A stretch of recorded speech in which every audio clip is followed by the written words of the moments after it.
And now, from beyond our dimension, this is the JeffMara podcast.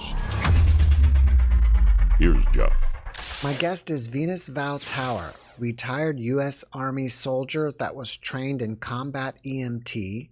She's also a laboratory tech and a paralegal who had a near-death experience due to falling off a second-story roof. V, thank you for joining me today and welcome. Oh, good day. Hello. Even though my name's Venus Valerie, just call me V. I'm military retired now, but I had enjoyed 24 years of service. And as you said, I've done many different things in my service period. But what really made an impression on my life is after an accident that I had when I was 17, I was just hanging out with my friends, trying to get away from my father, who was an abusive man. And my friends dared me to do some rappelling. Well, not having any formal training at that time, I was a little bit careless. And then I misstepped and fell from the second floor. It's amazing when you're falling, that time seems to slow down. The earth coming to my face slowed down. And the only thing I could focus on is let my feet land first. So I did my best not to lean forward. And I had heard from other adults at that time that those that are intoxicated have less injuries than those that are sober. So in my mind, I'm going to relax into it. And as I hit the ground, I said to myself, "You're a doll." To make myself soft, "You're a doll." For a moment or two there, I blacked out. And my friends came around me and they started shrieking because I had started bleeding from my thigh. And in the pool of blood, I could feel it trickling down my leg. So at least they had the good sense to call for emergency services. And very quickly, they responded. And I was awake during the recovery, but I couldn't speak. I was numb. That was me going into shock. And I just watched the staff and people move about me. It was only 5 minutes to the ER, but by the time I was transferred from the gurney to the bed, that's when I was hit with an overwhelming amount of pain. And the pain was all over my body now, from my toes into my fingers. And now I'm listening to the staff trying to ask me my name, trying to take off my clothes.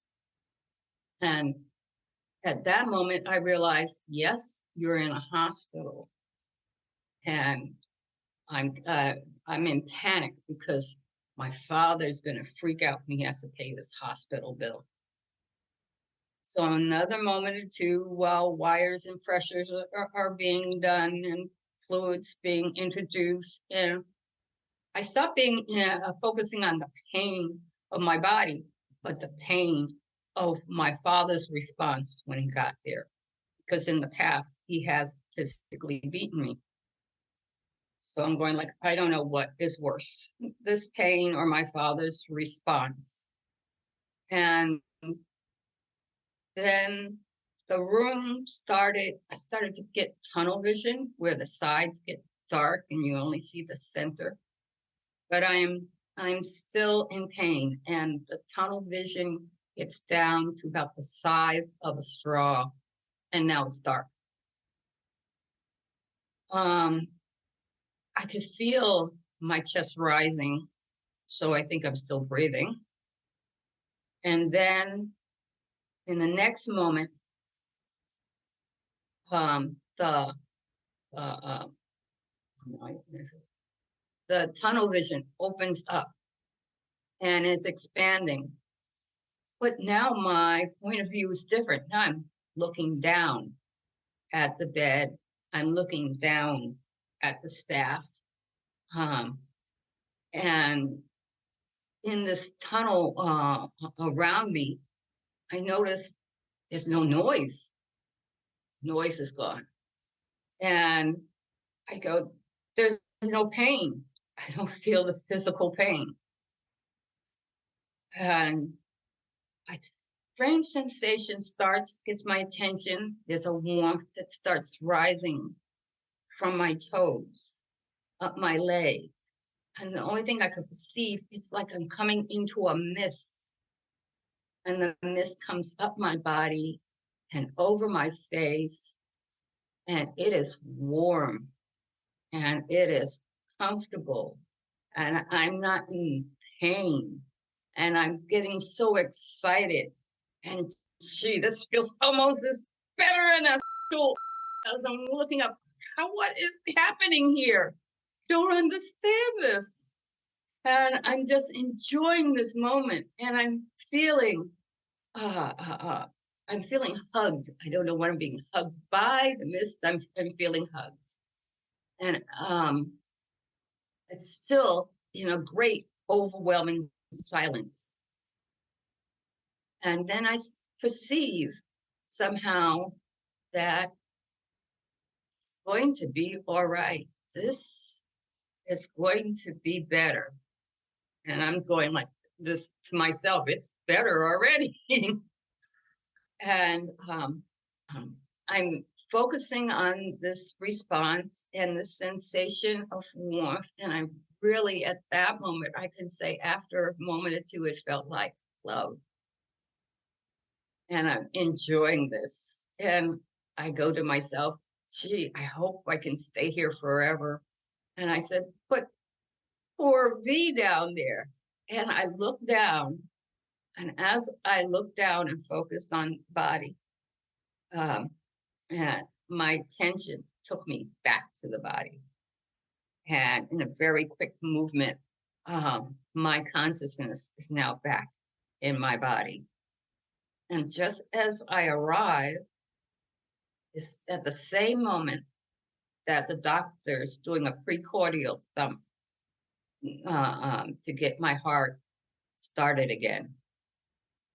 And as he hits me, I wake up and I feel the pain and enough to say, ow. So the staff are celebrating that I'm back. I'm not happy because a moment ago, I was pain-free. I was calm. I was fear-free. But now, even though I had the pain in my chest, I didn't have the fear. I didn't have the fear of how my medical outcome was going to be. I didn't have the fear that I might die from what else is going on with the body. And I didn't have the fear of the abuse that my father would give me. Fear was gone. So it made me clam up when I didn't respond to the doctors and nurses talking to me. I didn't tell them about my experience. And I thought if I kept it close and quiet to myself, I might return to it. That's not happened. I recovered from my injuries. The medical staff just thought that I was withdrawn and quiet due to the trauma. And my father's response to when I came home and he's waving the bills in front of me, I just looked off and I'm going, you can't hurt me. I know what hurt is. So I figured this was a lesson that I do know what hurt is, and this person can't hurt me.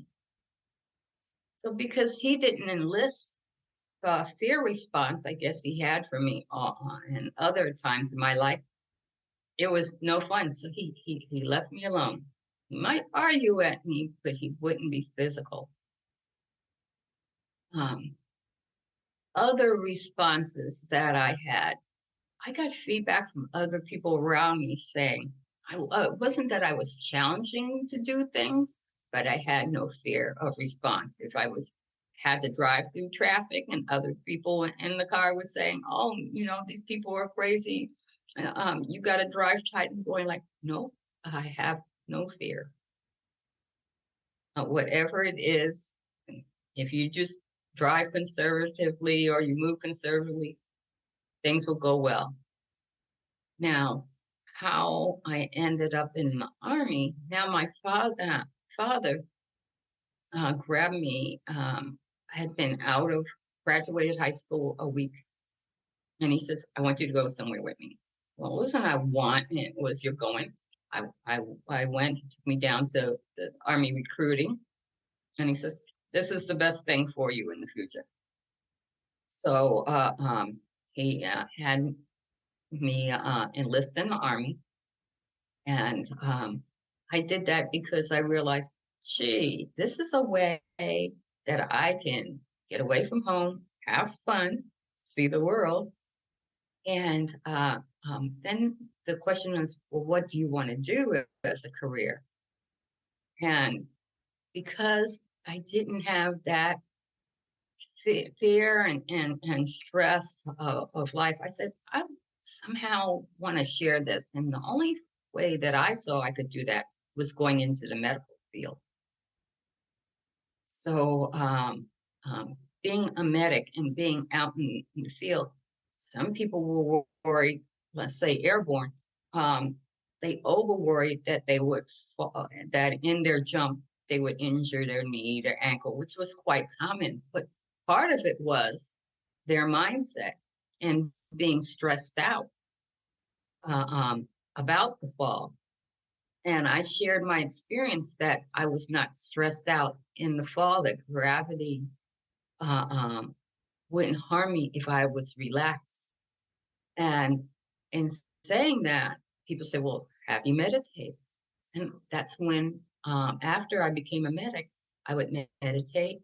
When I was out in the battlefield in between engagements, I would take my staff and say, let's take this moment and love ourselves and realize we love ourselves, then we can love others. And I did that on the battlefield. And when patients did come in and they were upset of their injuries, or they were still upset in their environment, I said, you have your inner spirit. We can't do anything about the world and what's happening to you elsewhere, but right now, right here, I tried to bring them into now. And after I really didn't focus on my near-death experience daily. It was like in the back of my mind. If I was really quiet, I'd focus on it. Otherwise, walking around in the world, it wasn't with me. But then I had a number of shared death experiences. Before we go into your shared death experiences, let me ask you a couple questions. When you were first out of your body in the hospital, were you up in the corner next to the ceiling? I felt like I was higher than the ceiling. Ahead of me, I could see the ceiling, but it was if I was in a space just slightly higher than that. I could not see any roofing material, so I might have been in the ceiling.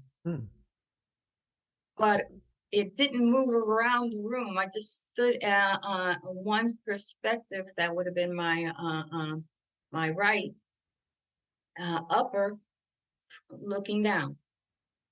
Many experiencers wind up right next to the ceiling in the corner. So I was just curious if that was the same with you. And it also kind of makes me curious, why do they go to the ceiling? You know what I mean? Like, what? Why is it that space?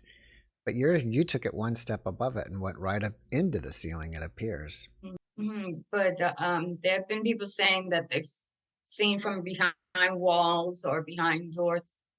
And I have to say, I must have been just at the ceiling or into it because I could see it, but I didn't see the material in front of me. I was not aware of that. While you were up there, could you care less about V laying down below? Oh, yes, because there was that time, uh, uh, uh, um, and time, of course, gets distorted. I, I could not tell feeling up there whether it was 1 minute or 5 minutes. But the only reason I perceived any movement of time was the slow response from my toes to my head, and the change of that environment. After that experience, did you notice that you had any new mental or psychic abilities that you didn't have prior? No, no, not that. I did not express it then, and I say that because it wasn't until I had a shared death experience that I felt some different responses. Okay. But it was that NDE that gave me this lack of fear of comfort. While you were working in combat, do you feel like you had an advantage over most people because at that time of your life didn't fear death anymore? Um, Other people had come up to me saying, well, you're taking this assignment at this hour. It's most dangerous there. Where are you concerned? I'm going like, no. So the others around me noticed that I did not have the weight of fear, and I saw the weight of fear in others. How were you able to help them through that fear? I asked them to, well, first thing was breathe, focus on their breathing, and to hum. I asked them to hum their favorite song. I can get people down, whether it's country, western, or opera. What is your favorite song? Brings them away from their current environment. And that's how I would lead them into trying to find their way of meditation. A lot of people said, no, I didn't meditate. I just focused on the song, like you said, and I felt much better and went through it. So everybody has a different path of getting there. I may take you in a little different direction that you're not used to, but do you think it's possible that you planned this NDE pre-birth and you were also planned to help these people during combat? Pre-birth experiences or past lives I've thought about, and I can't remember that. Uh, um, I'm- I believe that we do have a life out of the body, and if I did not have had the NDE, I wouldn't have believed it, but I'm not aware of it, and I have not been aware of any past lives. Either during your NDE or afterwards, did you ever come into any contact with beings like angels? I have to say that after my near-death experience, I did develop a belief in angels. I had a belief in a force that would protect me because the first threat that I had after my NDE was my encounter with my father. And when I was expecting violence, it was the response of an angel. To me, I heard a fluttering of wings, and it distracted my father when he was going to hit me. And then a few minutes later, when he was going to make another hostile move, um, um, an item fell off the wall that had been there for years. That was, I looked up and I realized this is happening and it's protecting me because I'm not going to get nailed at this moment.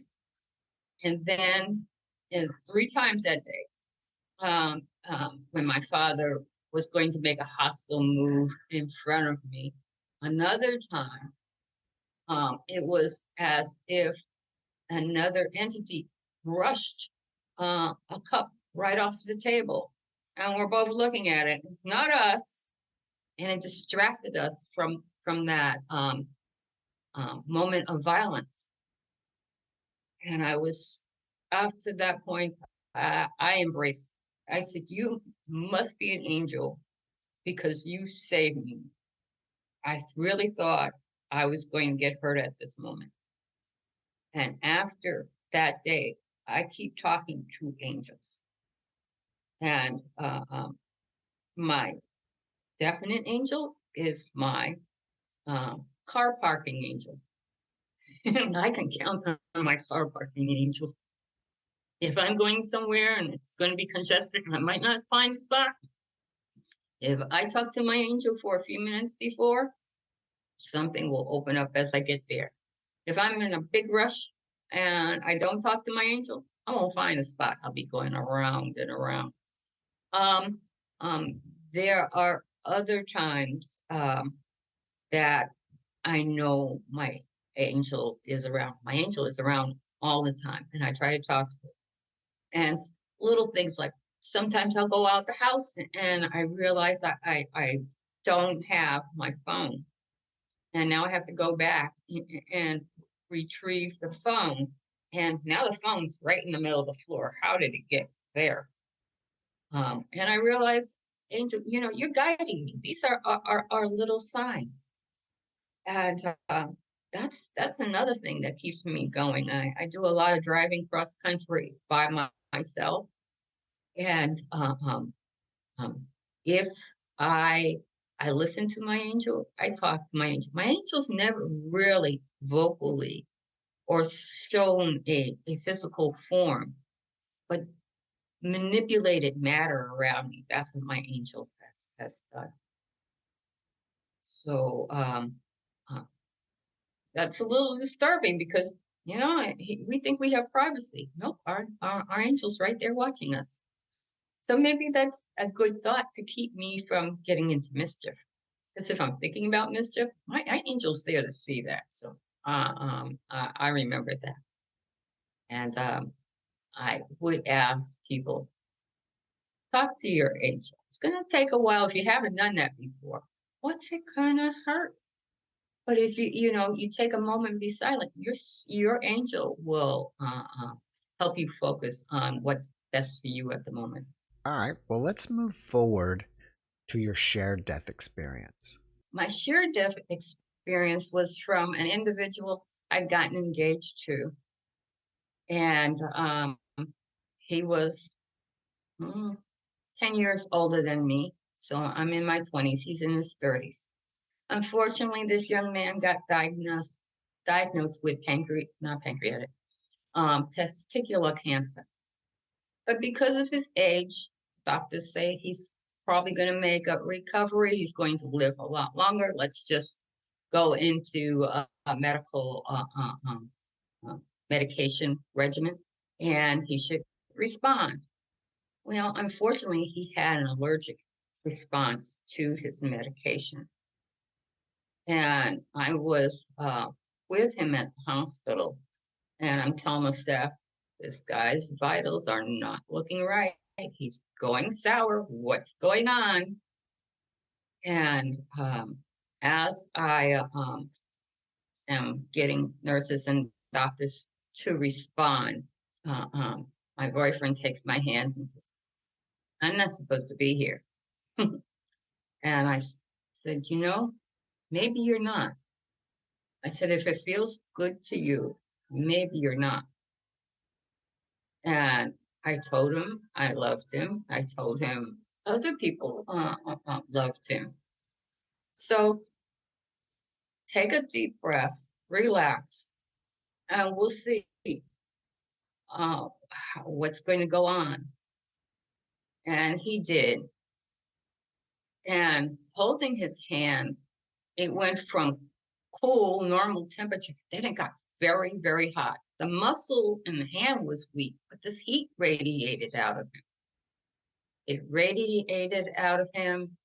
And that's when I kind of saw like a mist leave his body.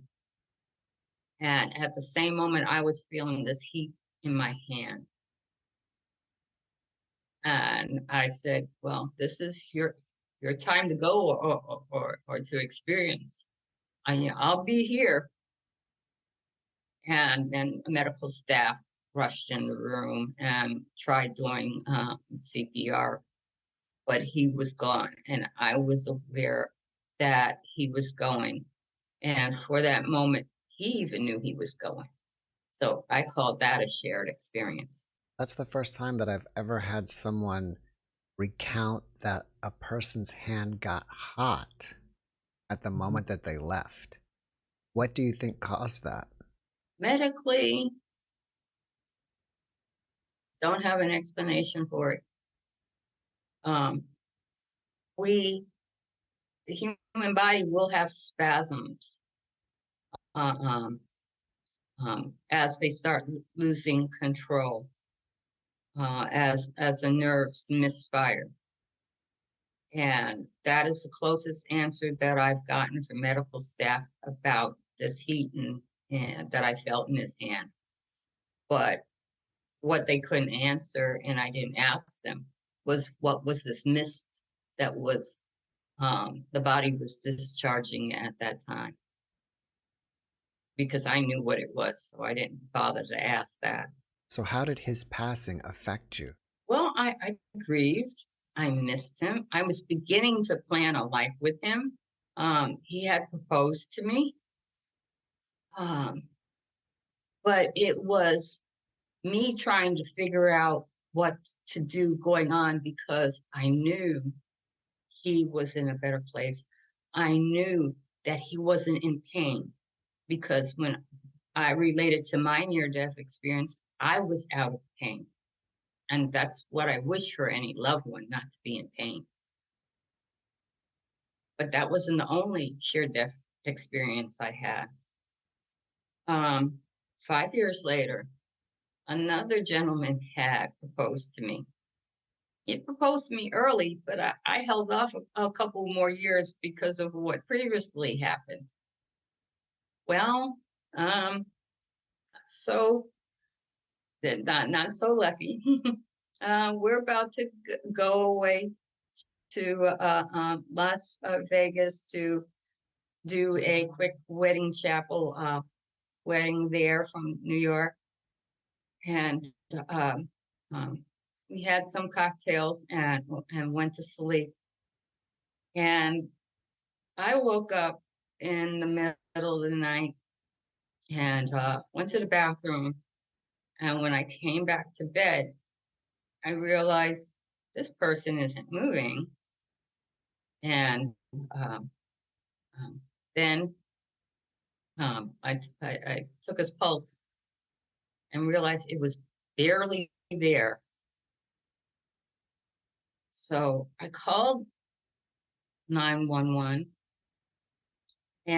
But with this gentleman, as I'm holding his hand, he went very cold. The hand went very cold. And instead of seeing a mist, his body did one violent shake, as if he was shaking off his spirit. The whole body did that. And then it stopped. And then I didn't have a pulse. And paramedics came in, and by the time they took him to the hospital, they had already called on death. And I'm going, why am I here again in a similar spot? I want to share this life with someone. And but I was not looking for these gentlemen. They found me. So I said to the creator, I always believed in a creator, a source. I believe that I'm like a first grader. I'm not going to understand totally what he has planned for me. and I will just go along with it. So I just turned in my meditation saying, look, that was a very great experience. I was lucky to have it, but I'd really like someone to share my rest of my life with. Then brought it to me, and this third young man, we were together 6 months when he proposed, and I quickly said yes. And that lasted for 30 years, and I had a wonderful marriage, and I had 5 kids, 2 boys, 3 girls, and we were having a wonderful time until one morning he woke up and he was totally yellow, and that was because his pancreas and his bile ducts had blocked off, and he had pancreatic cancer. So having that diagnosis, they said he last a year, but somehow in our hearts we knew it was going to be less than that. So this gentleman said, "Well, I'm going to have a goodbye tour. Some entertainments go retirement; they go around the country and say their tours in different towns and cities." So that's what my husband Ken did. He took me on the goodbye tour. We went in our RV all over the United States. He was a Mason. We went to different clubs and that until one morning, I woke up and said, I don't want to go on without you. I've had to go on without other people. Now we don't know at this point. He's sickly. He's supposed to have another four months. But I just woke up that morning saying that this is it. So he talked me out of it, and I was trying to give him breakfast. He didn't want breakfast. Now I'm in one room, and there's a TV set going on in another room. And we had planned for our funerals that we would have bagpipes. Okay, now it's in the middle of the day on a Saturday. I don't know why. We're hearing bagpipes playing from the next room. It's playing on the TV set for some other occasion. I'm going like, I turned to him. I said, "Did you turn it on?" I don't know why. He wasn't really able to walk that day. I asked him, and I'm going, "Should I go look?" And he nodded his head no. So I said, "Look, you're not going to get piped to heaven before I do." And he nodded yes. So I'm going like, oh, okay. So I just sat down next to him, and I held his hand, and we listened to the rest of the song. But when the song came to an end, he wheezed and he had left his body. And like I said, I knew he was that tune was calling him. I knew he was going to be gone, and I checked his vitals to see if there was any response there. But because of his diagnosis, I didn't have to go call EMT. It would be just the funeral home next, and I rejoiced for him that he was not in pain. I felt comfortable that I let him go because I loved him so, and I did have a good period of time with him. And I think if it wasn't for that scenario of our goodbye music playing, my grief would have been harder. So the first couple months, my grief just had me kind of numb. I didn't want to deal with the outside world. But I was, to myself, I was rejoicing. I looked back on the photos and the road maps, and we had a good life. And I thank the creator that I had that. So after that, I'm going like, now what am I going to do with myself? But it wasn't until my teenage daughter said, "Mom, you're a black widow. They keep dying on you. Are you killing them?" I said, "No, but I'm supposed to be with them. They all were comfortable because I was going to be with them. So at that point in time, as a retiree, I'm going like, what am I going to do? Well, once my daughter said that, I said, I should go into hospice work. I said, I can share that comfort that I've had. So I've been training to be a deaf doula now. But after interacting with other people that had near-death experience just recently, um, my comfort, I talk to my husband every night, but it wasn't until after I was listening to others, I think was comforted and relaxed even more, and I had a after-death experience. So it's just one evening there, I'm just filing my nails, and I feel something brush by me. There's nobody in the house, and there's no sound. And then I feel like I'm being touched on my shoulders. And I said, "Oh, my husband, I'm glad you're back around. Well, I really miss you. I know you're in a great place. It's been way too long." And that's when I had a different type of experience. I felt like I was being physically touched all over as he would have done. So I just laid back down in bed and I said, I'm going to enjoy this moment. Maybe he's here to take me because my life is coming to an end, or maybe this is just him reaching out to me. And I enjoyed that moment, which lasted, I guess, in the real world about 10 minutes. But in my head, it stood with me and vibrated with me until the sun rose. So I started doing that at 10, so until the sun rose at 5 o'clock the next morning. And I'm going like, why didn't I have this years ago when I really needed it?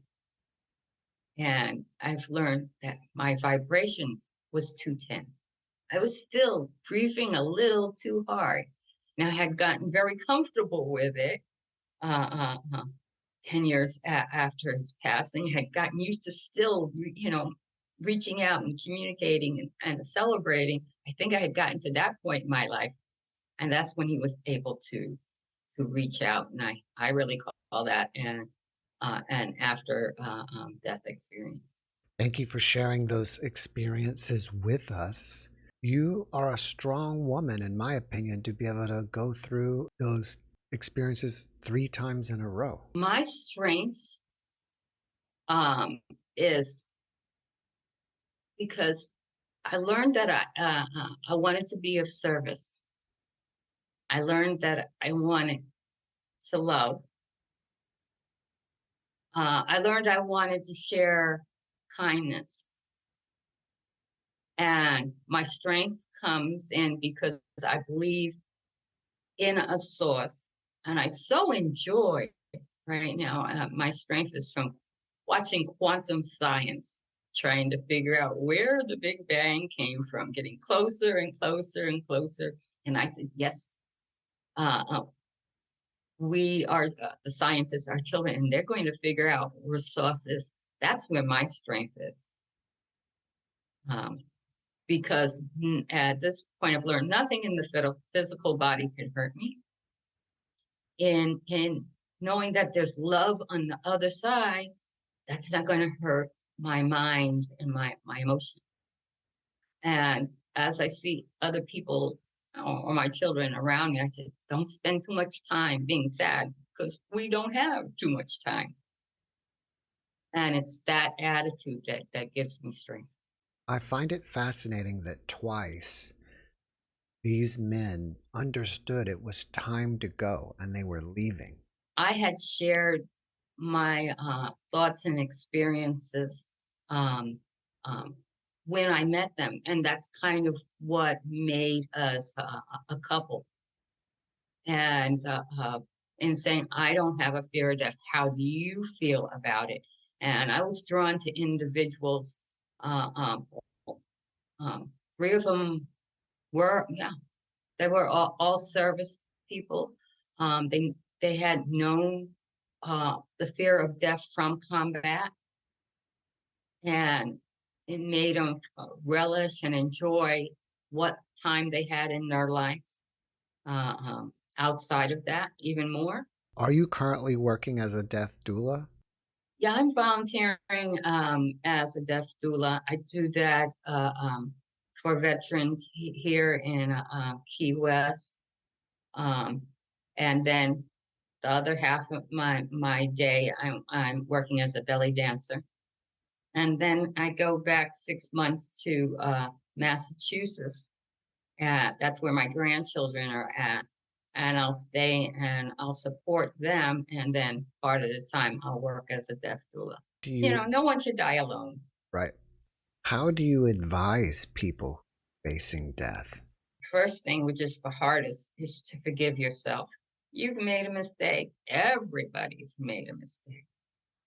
But if you can say to yourself that you're sorry, if you can tell the person um, that you've hurt, that you're sorry, and sometimes they're dead, and you tell them, write a note. Or if you're not able to write, leave a voice message to yourself saying that apology. Because I'm trying to get you to relax, to greet death. And you can't do that if you haven't forgiven yourself for the things that you've done. And this is a time, if you have the time, to reach out to those that are still living and apologize, because you can't take things with you, but you want to leave those who are here feeling better. So, and I say better because some people have their own attitudes and they'll never forgive you, but they'll remember that you made the effort that moment to apologize. What inspires you about your near-death experience? Connection to a source. The focus that source is love.